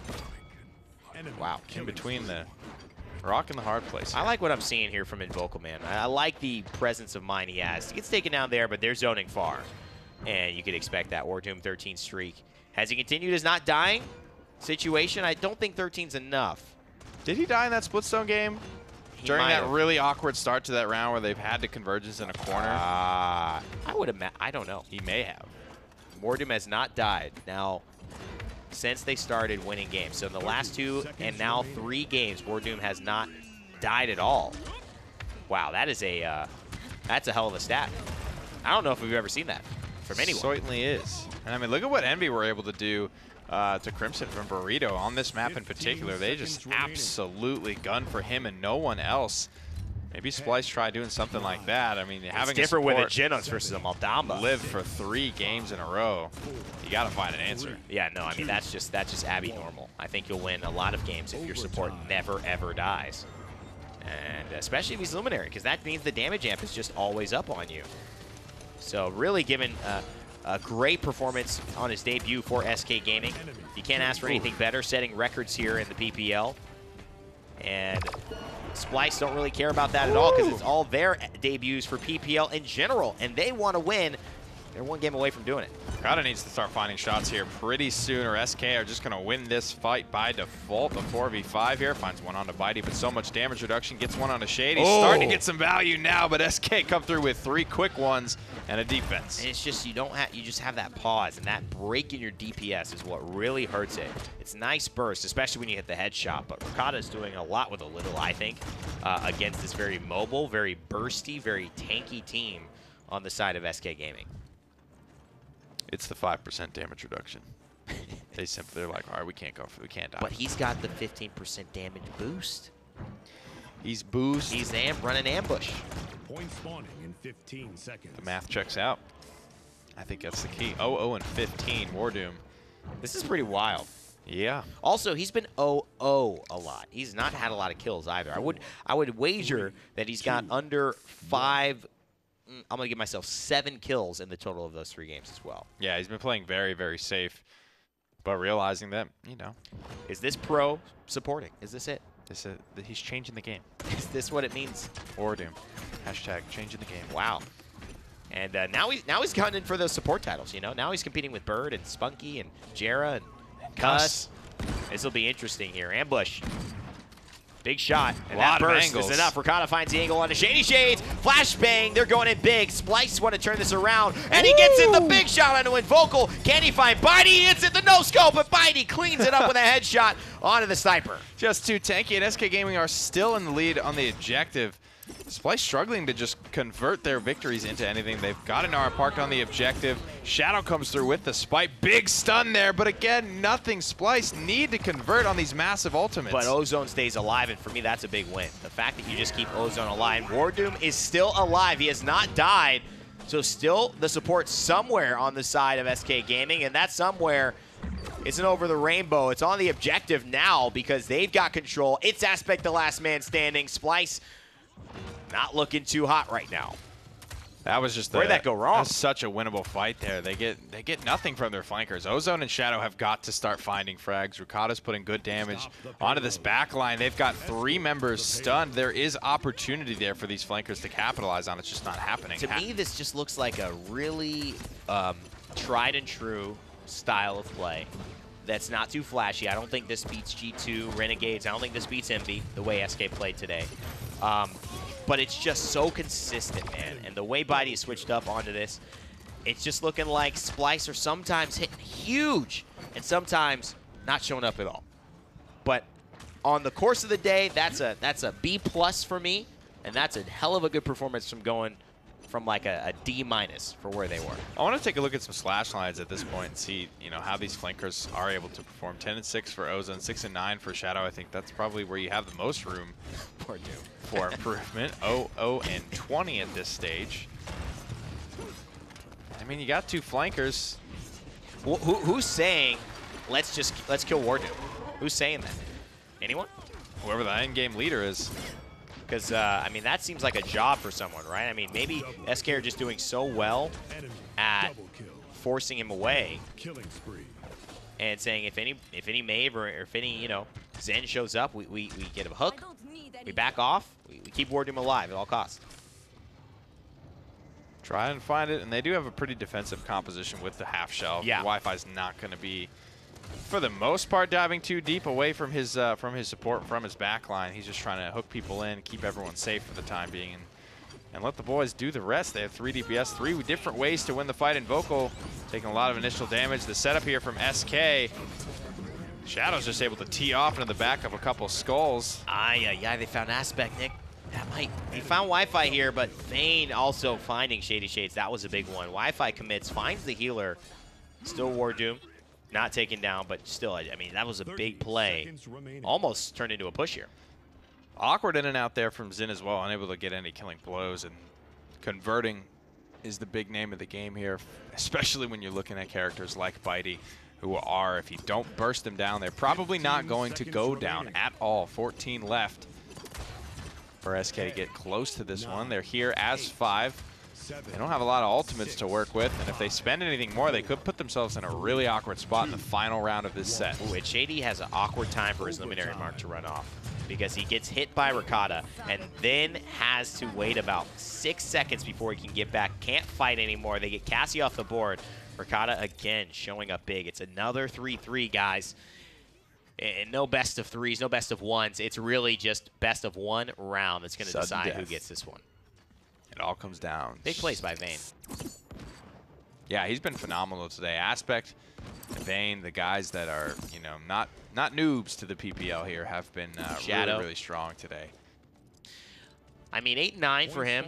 It's been a rough one for them. Ozone, I mean, as quiet as it's kept, really had a positive impact on this matchup. Although dying, although not getting to Wardoom, he's done what he needs to do, and they're clearly fighting around the aspect of leaving Wardoom alive and just being willing to take those matchups. Ozone's going to be able to go straight through this half shell without even worrying about damaging it. Just pounce twice on through. A lot of rejuvenates being picked up at this stage of the game. It all comes down to this 3-3, 2-2 split in this best of 5. We've gone the distance here today in both sets. A lot of initial damage onto Bitey. Wow. And it's going to be good. I love that play. Great play. They spite him and they say, just stay there. Let me finish him off with you. And they get Bitey off the battlefield. It's 45. Time to make the move. Shadow, one slice of the flames, gets rid of the bombs. Invocal doesn't know where he's coming from. Big 850 shot whiffs. And now he's got another one. Goes into the counter, playing defensive. 42% for Splyce on the point. Push this fight. They got a 4v5 advantage. They just do nothing with it. They're sitting on their laurels. Now Bitey's back, and Splyce effectively completely lost that initial lead. Massive king bomb to the back line. SK Gaming capitalize on their momentum. Triple kill here for Invocal. Shady Shades sends them into dust. And it looks like SK Gaming, with that play right there, are going to take this match. I don't think Shadow's going to get back to base. They're trying. Wardoom 26 streak, and he says, let me make it 27. He gets the kill. He hasn't died in 3 games. SK Gaming setting records, taking wins. What a show. What a performance this set was to finish off our second day of the PPL Summer Split. Resilience from some of the oldest veterans here in the PPL. 3 games in a row. No deaths for Wardoom. I mean, it's great stuff there. And Splyce, they're looking like a new team. I think that's a rookie mistake there to not push that advantage. They're shaking. You know, it's the franchise first win. I understand that there's a lot of nerves going on there, but and cut and dry, I think that was a mistake not to push that 4v5 advantage. And it's, you know, Splyce looked good when they needed to. They look bad in moments where, you know, it's just a gamble. You don't have that always going your way. Overall, I say Splyce have to hang their heads high here after their performance. And SK Gaming, lucky a little bit to get out of that, but good performances in that last game. And shout outs to Wardoom. I haven't seen that done. I don't know if we ever will see that done. Somebody's got to add up the streaks from all 3 games. For sure. Great set, man. And we'll send it back to the desk for one last roundup.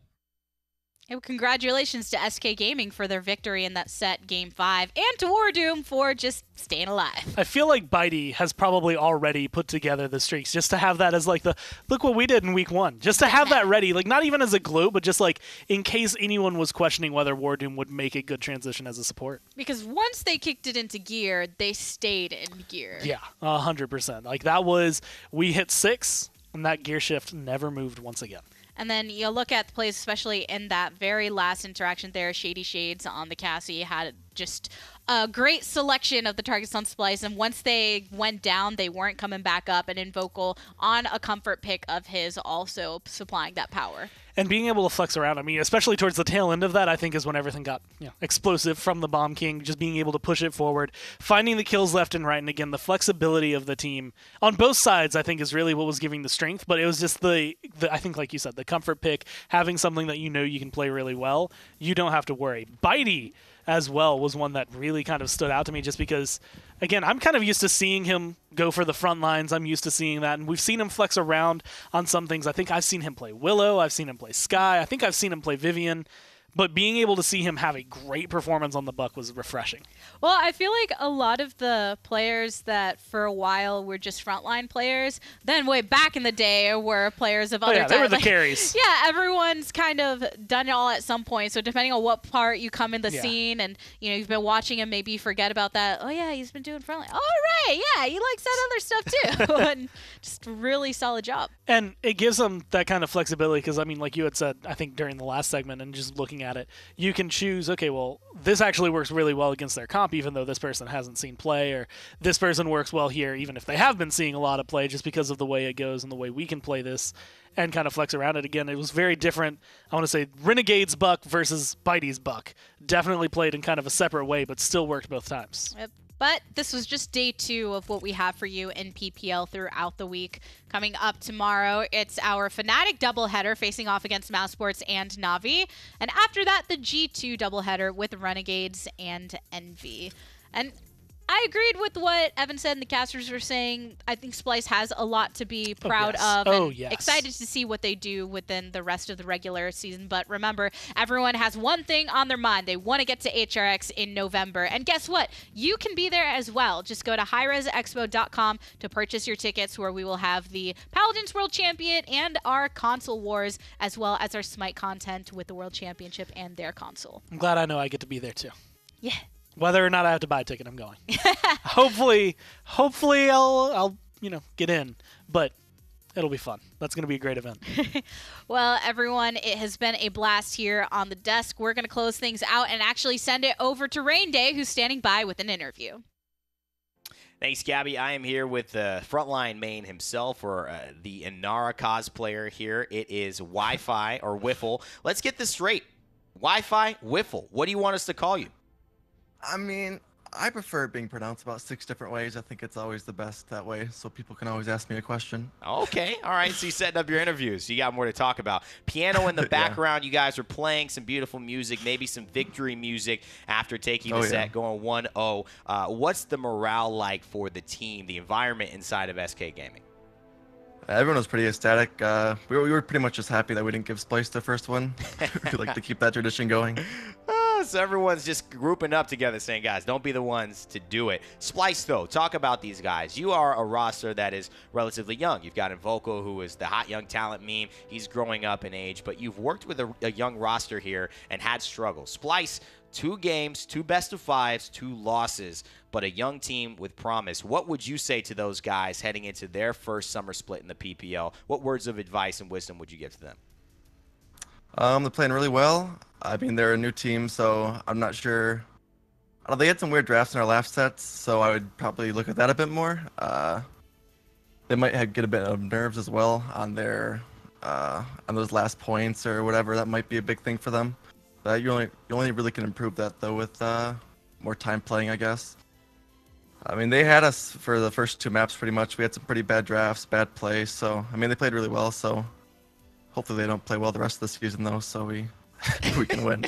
You're wishing fire and brimstone onto your enemies, Wi-Fi or Wiffle. Pretty much. That's not very kind, but you know what? It is honest, and I think they'll appreciate that advice as well. Wrapping it up, that last moment you had in the Splitstone Quarry game, the reanimate that actually won the point, it looked like Zen was going to step on. You know, what was going through your head at that moment? Were you surprised to get the win off of just that? I was super surprised. I mean, I thought we lost it. I also hit a clutch right click on a Strix like cross map during that same time, which I don't know. I didn't think I was gonna be able to survive there. I was really surprised that we came out and won that. We're really lucky. I think it was the Zen didn't get the touch at the last minute.